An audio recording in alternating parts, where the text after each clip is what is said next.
November the 2nd, 1944. Hürtgen Forest, Germany. The fog lies thick over the pines. It clings to the helmets, to the barrels of rifles, to the breath of young men who can't see 10 feet ahead. Somewhere in that grey silence, a machine gun coughs, then stops. The forest swallows the sound. For weeks, the US First Army has been trying to push through this maze of pine and death, a stretch of German woodland less than 50 square miles wide, but defended by some of Hitler's most experienced troops. Paratroopers from the 275th and 353rd Volksgrenadiers Divisions. They know every ravine, every line of fire. The Americans do not. To the boys from Ohio, Texas, and New York, this isn't a battlefield. It's a nightmare of mud, mines, and invisible enemies. Artillery shells burst in the trees, spraying hot splinters of steel downward like rain. Men dig holes so deep they nearly vanish in them. Even whispers echo. The generals call it a necessary advance, to secure the Roer River before striking toward the Rhine. But for the infantrymen slogging through these woods, the objective feels abstract. What's real is the cold, the fear, and the knowledge that the man beside you might be gone before the next dawn. The Germans have no illusions either.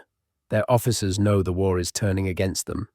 Yet in this forest, on home soil, they fight with the stubborn pride of a cornered nation. Each hill, each bunker, becomes a test of will. By nightfall, the 28th Infantry Division, the Bloody Bucket, has lost nearly a third of its strength. The medics work until their hands seize from the cold. In the distance, the forest burns, pines turning to torches in the November wind. The Hürtgen is not just another battle, it's a place where war forgets its purpose and becomes pure endurance. Morning brings no relief, only the same grey mist, the same rutted trails. The men of the 28th Infantry move forward, one cautious step at a time. Every root, every patch of leaves might hide a mine. The Germans have laced the forest floor with explosives, tripwires, and booby traps designed to break the will before the body. A squad leader from Pennsylvania whispers, "We don't take ground here. We inherit it." He's right. Each yard is paid for in lives. Artillery coordination is nearly impossible. Radios fail in the thick timber, and the canopy blocks air support. The sky, once the Americans' greatest weapon, is now useless. Even the famed P-47 Thunderbolts can't help them here. It's man against man, or more often, man against the unseen. Across the line, German paratroopers, veterans of Monte Cassino and Normandy, wait in bunkers of concrete and log. They are cold, hungry, and exhausted too, but their discipline holds. For them, this is sacred ground. The Führer has ordered that the forest must not fall. When the American artillery does find its mark, trees explode in shards, turning the forest into a storm of wooden spears.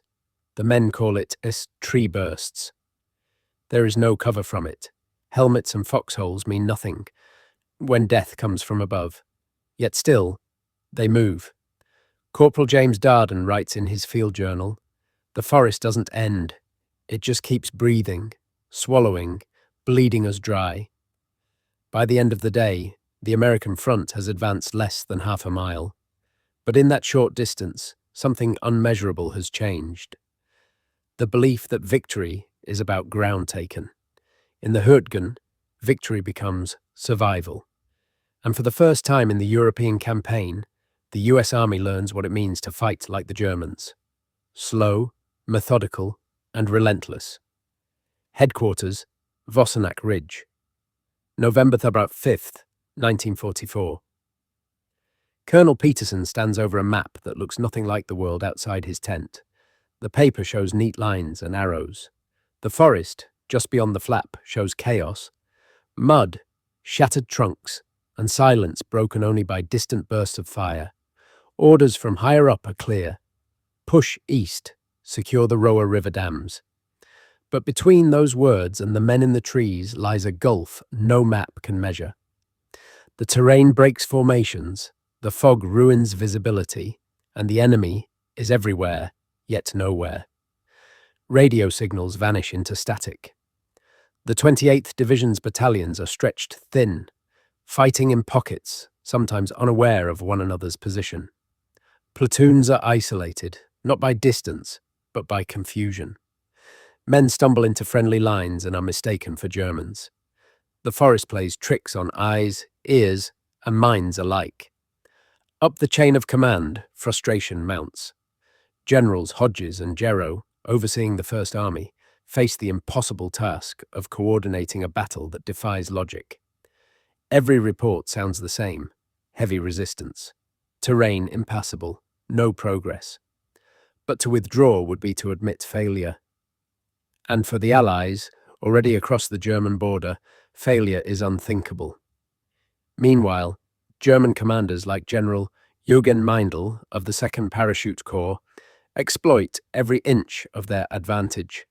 They move unseen through hidden trails, strike from camouflaged bunkers, and vanish before counterfire arrives. Their soldiers, young and old alike, cling to one belief: we must hold until the Rhine. As night falls, the fog thickens into something almost solid.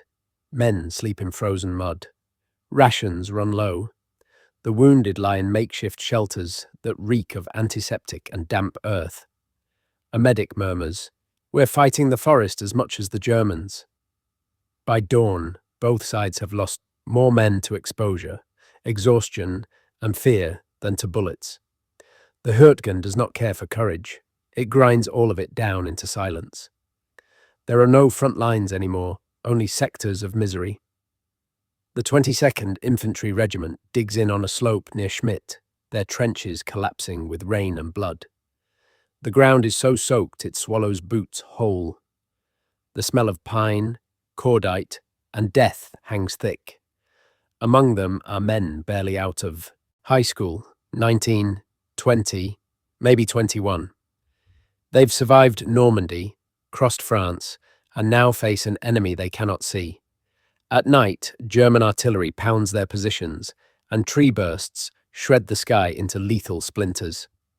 During the day, snipers hunt anything that moves. Private Tom Kincaid from Kansas writes home, "Ma, the trees explode here. You can't tell heaven from hell. Just smoke and roots and prayers." He never sends the letter, and yet, despite it all, morale doesn't collapse. The Americans adapt. They start moving in small groups, learning to flank bunkers instead of charging them head-on. Engineers crawl under fire to clear mines by hand. Medics risk their lives to drag the wounded through shellfire. In every company, quiet acts of courage begin to stitch together what command has unraveled. On the German side, discipline begins to crack. Their rations are dwindling. Many of their replacements are teenage conscripts or middle-aged reservists. Still dangerous, still determined, but haunted by fatigue. Some whisper that this forest will be their grave. By mid-November, the weather worsens. Rain turns to sleet. The forest floor becomes a swamp. Rifles rust. Bandages freeze. The wounded shiver in silence because groaning might give away their position. And still, the orders come. Advance. For the Americans, the mission has narrowed to its rawest form. Not the river, not the dam, not the map. Just one goal: survive until morning. November 3rd to 6th, 1944. The plan seems simple on paper. Take the village of Schmidt, cut German access to the Roer River dams, and hold until reinforcements arrive. But nothing in the Hürtgen is simple. Every hill is mined, every clearing pre-sighted by German artillery. At dawn, the 112th Infantry Regiment begins its advance. The men move single file down muddy trails lined with felled trees, under skies so grey they feel carved from stone. The air smells of cordite and rot. Somewhere ahead lies Schmidt, just another name on a map. Yet to them, it's everything. By midday, Through sheer determination, they reach the outskirts. Houses lie half buried in debris, doors blasted open. The town is ghostly quiet, abandoned by civilians long ago. The Americans dig in among the ruins, stringing wire, setting machine guns. For the first time in weeks, it feels like progress. But to the east, unseen through the fog, German forces are gathering. Units of the 116th Panzer Division, seasoned veterans of Normandy, roll forward with tanks and half-tracks. They know the Americans have overextended, with fragile supply lines running through miles of dense forest. Captain Myron Dietz writes in his log, "We have the town, but the forest behind us is alive. It's moving." That night, Schmidt flickers under artillery flashes. German scouts slip through the trees, cutting wires, marking targets. American patrols vanish without a sound. The next morning, before dawn, the counterattack begins. Panzers emerge like ghosts from the mist, their engines echoing through the valley. Infantry follows, shouting through the smoke. The first shell hits the command post. Then another. In minutes, the Americans who took Schmidt are fighting for their lives. Radios fail. Ammunition runs low. When retreat orders finally reach them, they come too late. By nightfall, the village is gone, reclaimed by fire and iron. The survivors stumble back toward Kommerscheidt, numb and wordless. In one day, the victory becomes disaster. And for the men who fought there, the word Schmidt would forever mean betrayal, not by courage, but by circumstance. The survivors of Schmidt fall back to Kommerscheidt. A few hundred yards west, a village now transformed into the last line of defense. The ground is a churned wasteland. Smoke curls from shattered homes. Wounded men lie in ditches, whispering for morphine that's long run out. Captain William Bill Boehmer of the 112th takes command of what's left, a patchwork of riflemen, medics, and engineers. He orders them to dig deep, to hold no matter what comes through that fog. And what comes is hell. The 116th Panzer Division attacks again. Tigers and Panthers rolling down the narrow roads, their guns pounding the American lines. Bazooka teams wait until the tanks are so close they can smell the exhaust before firing. Some rounds bounce harmlessly off the German armor. Others hit home, erupting in fire that lights the forest like lightning. Artillery screams from both sides. Trees splinter, houses collapse. Men fight not for tactics, but for survival. Reloading in the open, dragging wounded comrades from burning rubble. A young lieutenant radios for air support. The answer is short and hopeless. Negative, no visual, weather closed in. By afternoon, Kommerscheidt is half gone. Yet somehow, the line holds. American grit, that stubborn refusal to yield, keeps them alive. No reinforcements arrive, no fresh ammunition, no food, only willpower remains. At dusk, German tanks withdraw to regroup. The Americans, dazed and filthy, count what's left. Fewer than 200 men still able to fight. A sergeant mutters, "We're ghosts now, just ghosts with rifles." Through the night, snow begins to fall. Silent, merciful, cold. It covers the dead where they lie, friend and foe alike. The Hürtgen has taken Schmidt. It has swallowed Kommerscheidt. But the spirit of those who fought there endures. Beaten, bloodied, but unbroken. November the 9th, 1944. By now, the Hürtgen isn't a battle, it's a wound that won't close. Reinforcements from the 8th Infantry Division arrive to relieve the shattered remnants of the 28th. They move in silence, single file through trails slick with blood and rain. The trees are blackened skeletons. The smell of death never leaves the air. A staff sergeant from the 8th, hardened by Normandy and Brest, mutters, "This ain't war, this is murder." When the fresh troops reach Kommerscheidt, they find little left to relieve.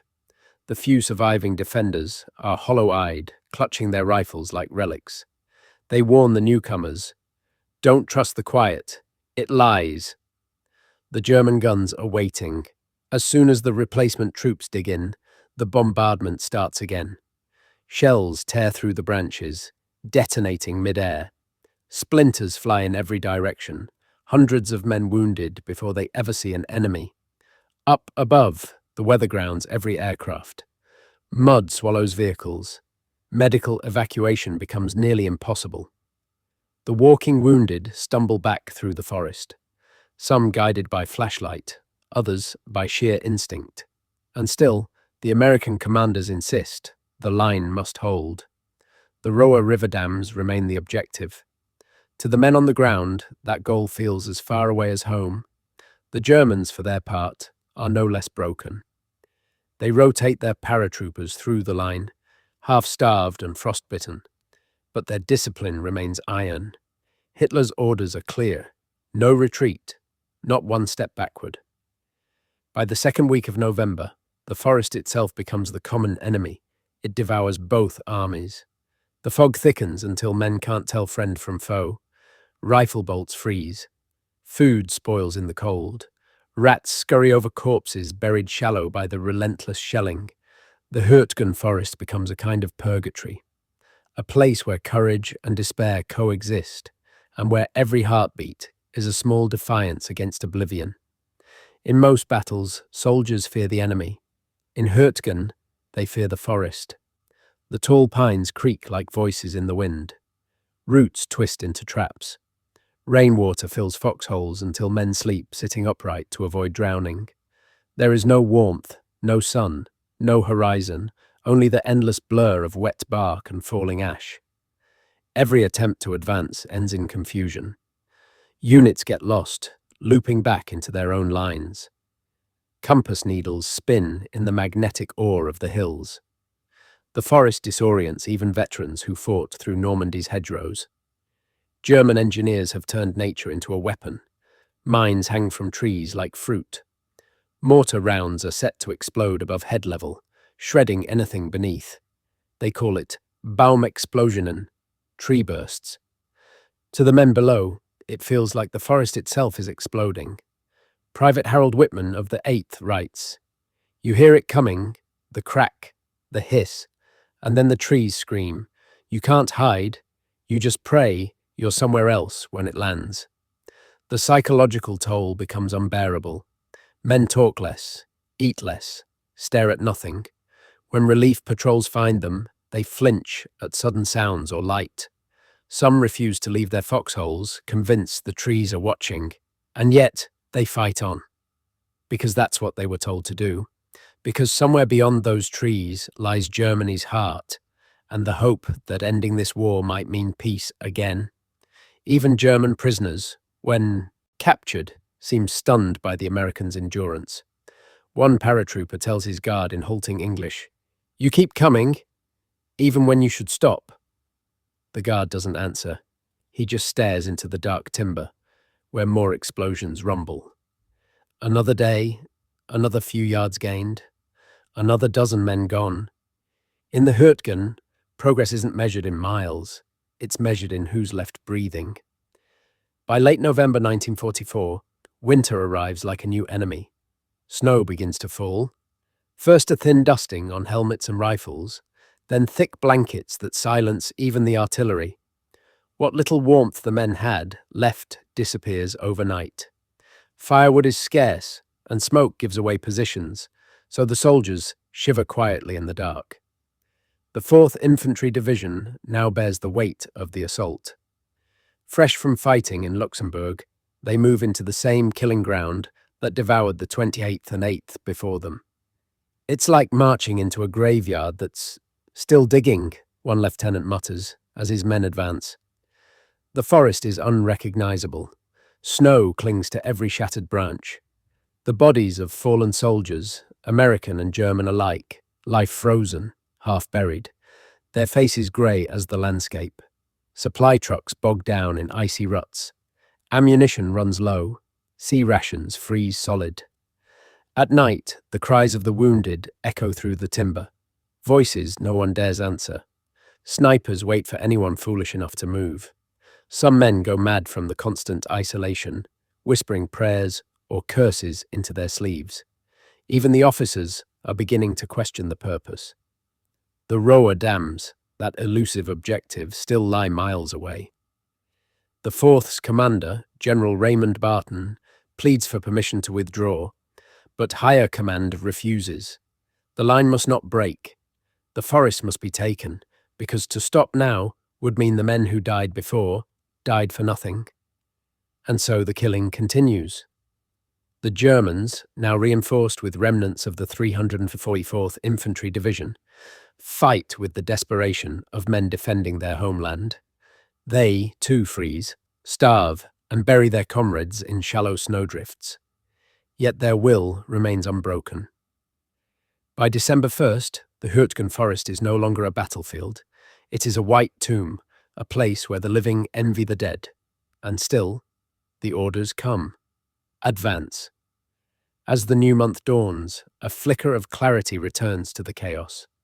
Intelligence reports finally confirm what many had suspected.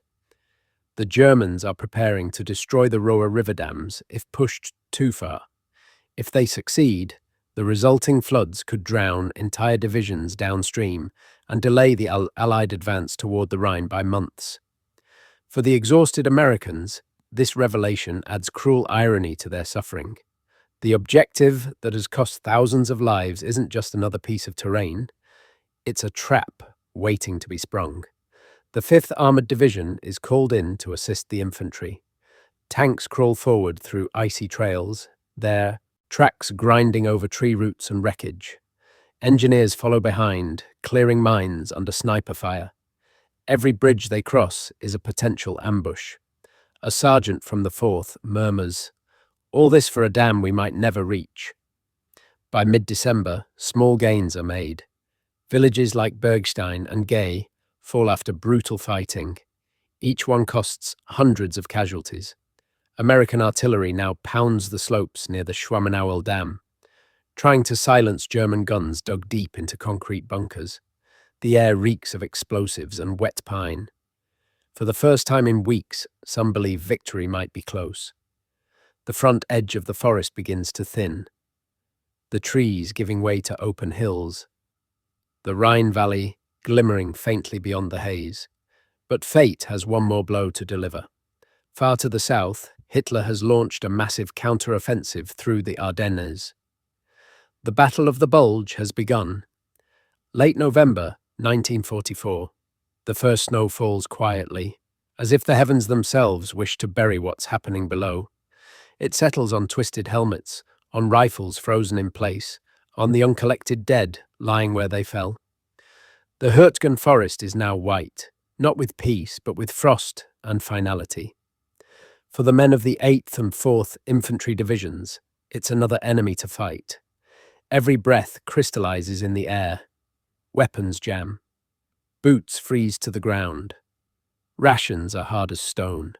Men tear open shell cases to heat coffee with the powder inside, a trick that sometimes works, sometimes kills. The wounded suffer most. Stretcher teams can barely move through the snow-choked ravines. Medics wrap frozen limbs with whatever they can find. Scarves, bits of tarp, even pages torn from field manuals. When evacuation routes clog, they lay the dying beside campfires, whispering comfort until the flames die too. Across the line, the Germans are starving. They eat black bread laced with sawdust, share cigarettes down to the filter. But they remain stubbornly anchored to their positions. Their commanders call it Heimatverteidigung, defense of the homeland. They fight like men who have nothing left to lose. At night, the world goes still. The forest muffles sound, and in that silence, some Americans imagine the war has paused. Then, a flare bursts overhead, revealing motion among the trees. Rifles snap up. The illusion of calm dies instantly. A sergeant from Indiana remarks, "You can't tell what month it is, or what year. Just cold, just fear." In the Hürtgen, time doesn't move forward. It only repeats. For the generals, the offensive has slowed to a crawl. For the soldiers, it has stopped completely. The front no longer looks like a line. It's a blur of misery, stretching from foxhole to foxhole. But withdrawal is forbidden. The order stands: hold, endure, advance. Snow keeps falling. The world keeps shrinking. By December 1st, the Hürtgen has become a graveyard of ambition. Entire companies vanish into fog and snow.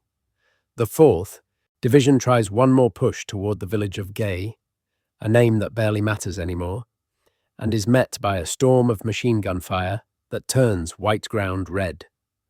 The forest devours everything: men, machines, even memory. Tanks bog down in frozen mud.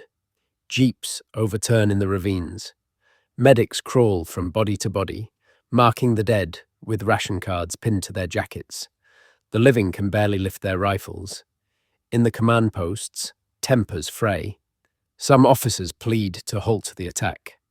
Others fear the wrath of higher command if they do. The Germans are breaking, one report claims. But the truth is, so are the Americans. Psychological collapse spreads like infection. Men speak of ghosts walking the tree lines. One lieutenant finds a soldier sitting upright in a foxhole, staring at nothing, frostbitten, rifle in hand, long dead. The Germans sense the weakness. Their artillery becomes relentless, hammering any sound of movement. Patrols sent forward rarely return. Each day, the front moves only a few yards, and each night those yards are lost again. Then comes the order that crushes morale completely. Continue the assault on the dams.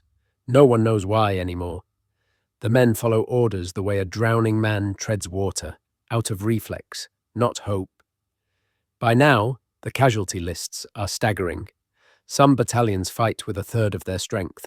Supplies arrive late or not at all. The snow hides the bodies, but not the truth. This forest is winning, yet in the midst of despair, something endures. A quiet defiance. The belief that quitting is worse than dying. That belief, more than orders, more than strategy, keeps the Americans moving forward, even as everything else falls apart. Early December 1944. The Battle of Hürtgen has dragged on for more than a month. To the men fighting it, there's no sense of progress, no glory, just repetition. Wake up, dig deeper, pray the next shell isn't yours. The war here feels older than time itself. At Corps headquarters, frustration spills over. Reports from the front are vague, contradictory, or hopelessly delayed. Generals who once promised a swift push to the Rhine now speak in measured tones. They've learned the forest has its own rules and ignores theirs entirely. To the German 353rd Infantry Division, this is the fight of their lives. They call the Americans tapfer aber dumm, brave but foolish. They can't believe the Allies keep attacking the same ravines, the same ridges, day after day. But the Germans are paying too. Their replacements are green. Their supply lines shattered by Allied artillery. Both sides bleed for the same worthless ground. Among the Americans, something shifts. Strategy gives way to instinct. Small squads begin operating like hunters, creeping through the undergrowth in silence, taking out bunkers one by one. A veteran sergeant from the 4th Division says quietly, "We had to stop fighting like soldiers and start fighting like ghosts." In the few quiet hours between bombardments, men write home. Letters full of lies meant to protect the ones waiting for them. "We're okay, Ma. Just a few bad days," one writes, his hand shaking too much to finish the sentence. They build makeshift shrines, helmets balanced on rifles, dog tags tied to branches. Tributes to those who won't make it out. Meanwhile, the snow grows thicker. Supplies vanish into the storm. Units disappear, swallowed by white nothingness. What was once an offensive is now survival in its purest form. The Hürtgen teaches its lesson brutally. Courage isn't about victory, it's about endurance when reason says stop. And the boys who came from farms and factories now understand. Grit isn't born, It's carved into you by pain. By mid-December, the forest grows eerily quiet. Shelling slows. Patrols report fewer German movements. Some Americans dare to hope the worst has passed. They're wrong. The Germans aren't retreating. They're preparing. In bunkers deep beneath the pines, officers of the 7th Army and 5th Panzer Army pore over maps under flickering lantern light. Operation Wacht am Rhine. The great counter-offensive is days away. To the Allies, it will soon be known as the Battle of the Bulge. But before that thunder breaks, the Hürtgen still has one more act to play. American patrols push toward the Roer River, finally reaching the edge of the forest. What they find is desolation. Villages leveled to rubble, bridges blown, mines planted everywhere. The dams still stand, guarded by German engineers ready to flood the valleys if needed. In one final push, the 83rd Division launches a limited assault, inching forward under a black sky streaked with tracer fire. It's not triumph, it's obligation. They've lost too much to turn back. When dawn comes, the forest is silent again. Smoke rises from the snow. The men stare into the distance, unable to tell if they've won or simply survived another day. Behind them, medics and chaplains work side by side, burying the dead under shallow drifts. A chaplain writes in his journal, "No man wins in this place. The forest takes us all the same." And as the Americans regroup, unaware of what's gathering just beyond their flank, the snow keeps falling. Soft, steady, and merciless. The storm to come will make Hürtgen look like a prelude. But for those who fought here, the forest will remain their private hell. A place where courage was tested and where no one came out unchanged. December 16th, 1944. The men who survived Hürtgen wake to a sound they've come to dread, artillery. But this time, it's not sporadic, it's endless. The ground shakes, the horizon flashes. From north to south, more than 1,500 German guns unleash hell. The Battle of the Bulge has begun. For the Americans, battered and bone-tired from the forest, it feels impossible, as if the war itself has turned back in time. Units pulled from Hürtgen to rest find themselves thrown straight into the path of Hitler's final gamble. The Germans strike through the Ardennes with tanks, paratroopers, and the remnants of divisions rebuilt in desperation. Some wear stolen American uniforms, sowing confusion and fear. Others drive Panthers and Tigers marked with pine branches for camouflage. The same woods that nearly destroyed the Americans weeks before now shield their enemies. The men of the 4th Infantry Division, barely recovered from the forest, are hit hard near Luxembourg. Foxholes still smell of the Hürtgen's rot, and the same cold seeps through their bones. They fight not for ground, but to stay standing. In those first days, chaos reigns. Roads jam with retreating convoys. Radio messages contradict each other. The line is broken, one report says. Hold at all costs, says another. And through it all, the veterans of Hürtgen hold firm. They know what it means to be overrun, what it means to dig in and refuse to die. When others break, they stand. A young replacement, trembling in his foxhole, asks an older sergeant, "How do you stay calm?" The sergeant smiles without humour. "After Hürtgen, kid, this ain't bad. At least we can see the sky." The forest that once caged them has become their training ground for survival. And as the German tide rolls west, those ordinary American boys, the ones Hitler once mocked as soft, show the grit that no general can command and no forest can destroy.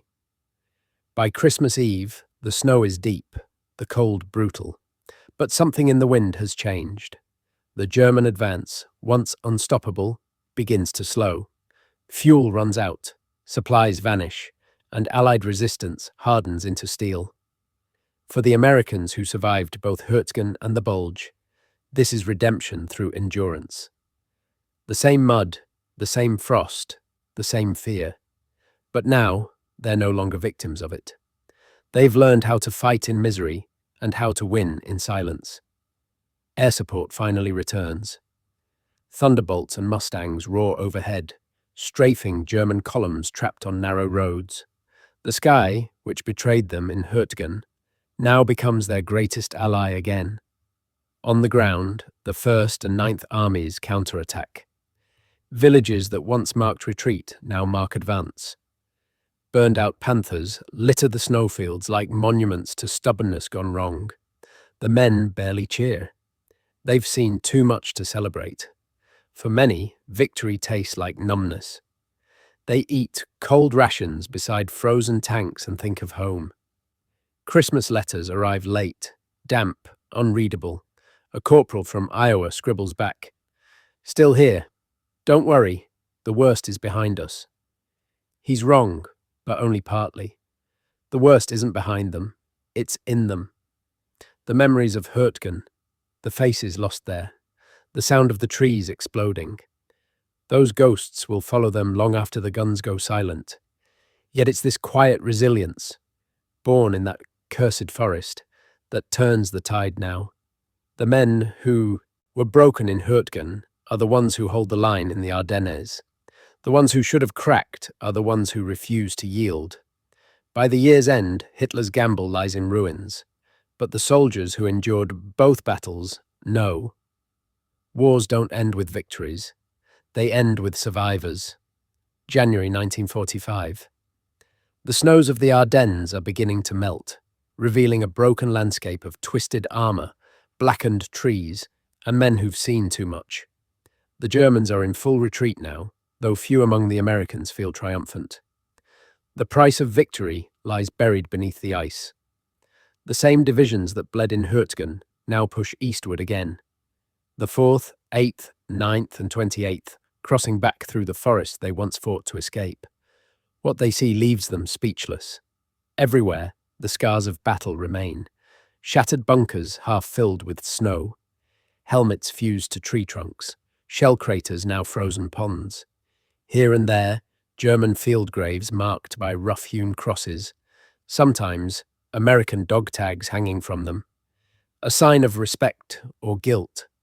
The air smells of damp pine and old gunpowder. For weeks, no birdsong has returned. Even the forest seems to mourn. Engineers move ahead, clearing mines laid months before by hands now long dead. The men walk carefully, remembering every step that once cost a friend. Some whisper that the forest still holds voices. A superstition, maybe, but no one laughs. In villages along the edge of the woods, German civilians emerge, hollow-eyed and silent. They stare at the Americans not with hatred, but with exhaustion. The war has consumed them too. The victors and the defeated share the same look. The look of people who have seen the world end and kept walking. When one officer of the 8th Division is asked to describe the Hürtgen campaign, he answers simply, "It wasn't a battle, it was a condition." The forest, finally quiet, holds its secrets. The Americans move on toward the Rhine, but every step away from Hürtgen feels like a ghost's farewell, as though the trees themselves are watching them go. Weeks later, as Allied Command reviews reports from the front, a grim truth emerges. The Hürtgen campaign, just one small corner of the Western Front, has cost more than 33,000 American casualties. The Germans lost nearly as many. And for what? The Roer River dams, the original objective, remain intact, captured only after the main German defences had already collapsed. Strategically, the Hürtgen gains almost nothing, but emotionally, it defines the price of persistence. In Paris and London, few headlines mention the forest. The world's attention shifts to the Rhine crossings, to Patton's dash through the Saar, to the encirclement of the Ruhr. But among the men who fought there, the Hürtgen is never forgotten. It becomes a quiet shorthand for suffering, without glory, a place where bravery wasn't rewarded but required to stay human. Medics remember the endless lines of stretchers, the mud-caked boots they had to cut away from frozen feet.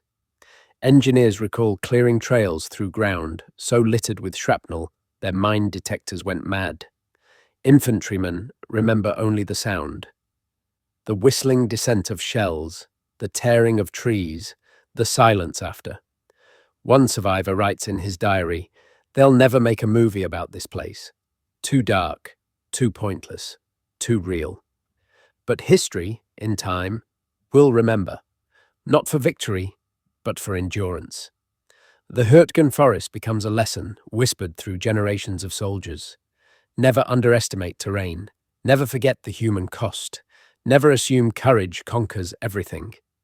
In its twisted pines, America's young army learned what even Hitler's elite already knew.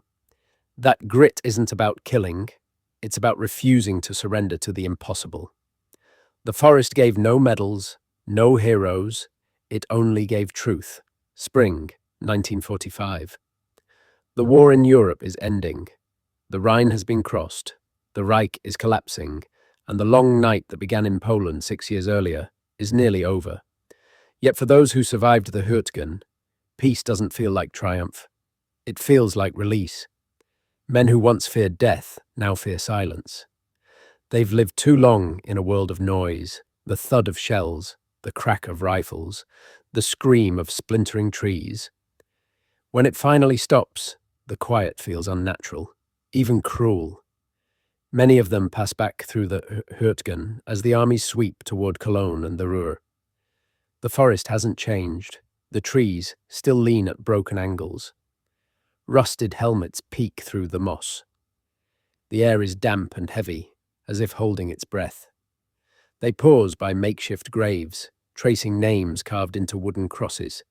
Some are friends, some are strangers, but all of them share one thing, the same soil, the same storm.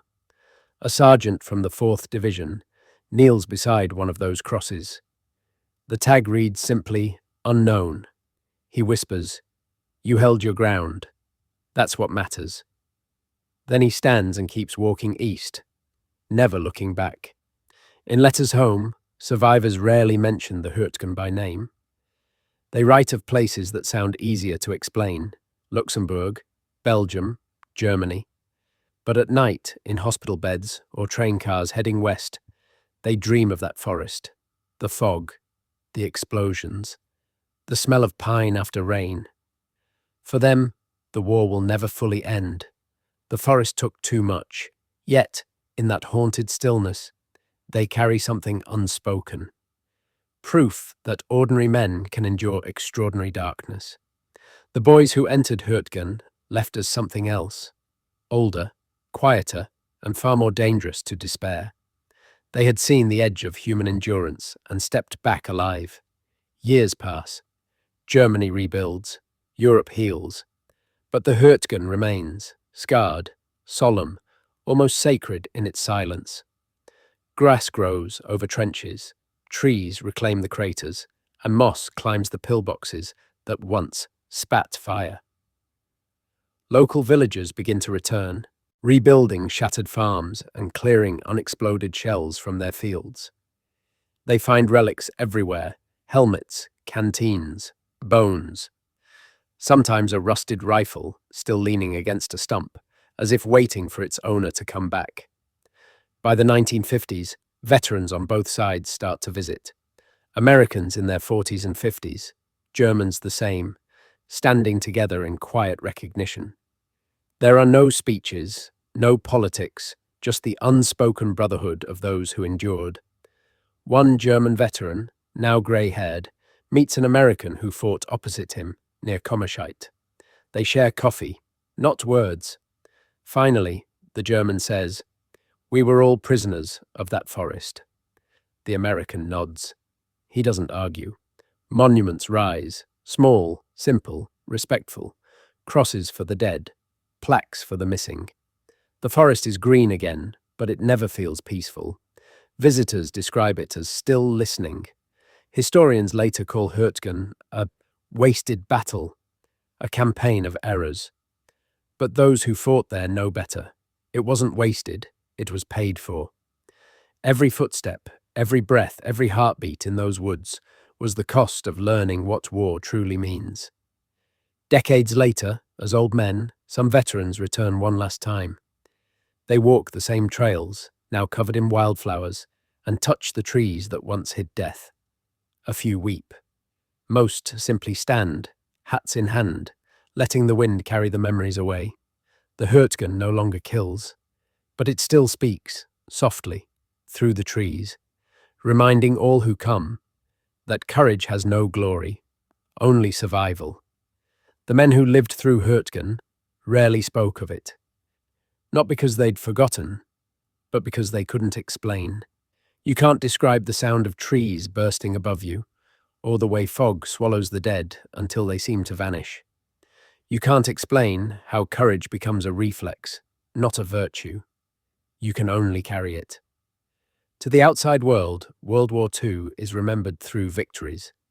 Normandy, the Bulge, the fall of Berlin. But the Hürtgen sits quietly in the background, a reminder that not all battles are won by brilliance. Some are survived by stubbornness alone. In army archives, Hürtgen is studied as a cautionary tale, a lesson in poor strategy, in underestimating terrain, in sacrificing thousands for a few barren miles. Yet, to the soldiers who endured it, the forest taught something far deeper. It showed that ordinary men, boys from farms, from city streets, from classrooms, could stand against the best trained, most disciplined army in Europe and hold their ground, not because they were better armed, not because they were told to, but because something in them refused to yield. Those who called Hitler's soldiers elite discovered that elite meant little against endurance. The Americans didn't have experience, but they had grit, a quiet, relentless defiance that no doctrine could replicate. Years later, a veteran of the 28th Division summed it up simply, "They thought we'd break. We didn't. That's the whole story." The Hürtgen stripped away illusions. It revealed the truth of war, not in flags or slogans, but in the faces of men who kept fighting even when victory had lost all meaning. And when history looks back, it's not the generals or the maps that endure. It's the memory of those boys standing in a forest that wanted to kill them, proving that courage is not the absence of fear. It's the decision to move forward anyway. Today, the Hürtgen Forest stands quiet again. If you walk its trails, you'll see sunlight filtering through the pines, dappling the moss where bunkers once stood. The birds have returned. Children play where soldiers once crawled. But if you listen closely, you can still hear echoes. Not of battle, but of breath, of endurance.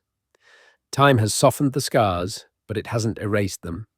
Here and there, the earth still gives up reminders. A rusted canteen, a fragment of shell, the edge of a dog tag. The land remembers what men would rather forget. Every year, visitors from both sides come to lay wreaths at small memorials scattered through the forest. There are no victors here, only witnesses. The plaques bear simple words, to those who fought, to those who fell. And when the wind moves through the trees, it sounds almost like voices. Not crying, not angry, just present. The forest keeps its secrets, but it also keeps its peace.